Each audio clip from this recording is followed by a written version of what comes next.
बिस्मिल्लाहिर्रहमानिर्रहीम। अस्सलामुअलैकुम। आज हम फ़्रेंच फ्राइज़ बनाएंगे बहुत ही आसान और यम्मी तरीके से।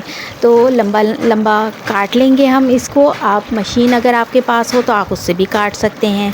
ऑयल यहाँ पर हमने तेज़ गरम करना है और इसमें हमने थोड़े थोड़े करके फ़्राइज़ को डालते चले जाना है। जितनी भी जगह होगी उसी हिसाब से हमने इसके अंदर ऐड करना है और अच्छी तरीके से हमने इस तरीके से स्पाइडर जो स्पून है इसके ज़रिए हमने इसको हिलाते रहना है, ऊपर नीचे करते रहना है। इससे बहुत अच्छे हमारे तैयार होते हैं।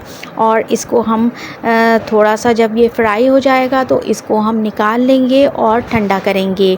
जब ठंडा हो जाएगा तो हम इसको दोबारा से फ्राई करेंगे। इस तरह से करने से हमारे फ़्रेंच फ्राइज़ जो हैं वो बहुत खस्ता बनते हैं, क्रिस्पी बनते हैं और खाने में बहुत ही यमी लगते हैं। तो मैं तो इसी तरीके से बनाती हूँ और तमाम बच्चे घर में इंजॉय करते हैं इसी तरीके से। तो इसको एक बार ज़रूर बनाइएगा मेरी रेसिपी से। बहुत ही क्रिस्पी, बहुत ही मज़ेदार और यमी तैयार होंगे। और फिर आप इसको केचप से खाएं, चिली गार्लिक सॉस से खाएं या फिर इसके ऊपर चाट मसाला डालकर खाएं तो ये बेहद मज़े के लगते हैं। और चाय के साथ अगर आप खा रहे हों शाम में तो मज़ा ही आ जाए। तो इसको ज़रूर बनाइएगा और मुझे बताइएगा कि आपके क्रिस्पी बने या नहीं बने मेरी रेसिपी के साथ।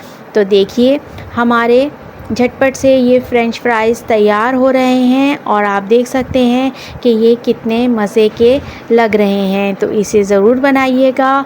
और अगर अभी तक आपने मेरे चैनल को सब्सक्राइब नहीं किया तो जल्दी से मेरे चैनल को सब्सक्राइब करके बेल के आइकन को ऑन करके ऑल पर सेट कर लीजिएगा। और अच्छा सा प्यारा सा कमेंट करके बताइएगा कि आपको मेरे कुकिंग के जो हैं वो रेसिपीज़ अच्छी लग रही हैं और व्लॉग चैनल आपको मेरा कैसे लग रहे हैं, जो कि इसी चैनल पर मौजूद हैं व्लॉग्स भी। तो ज़रूर बताइएगा और फीडबैक दीजिएगा मुझे। Thanks for watching. अल्लाह हाफ़िज़।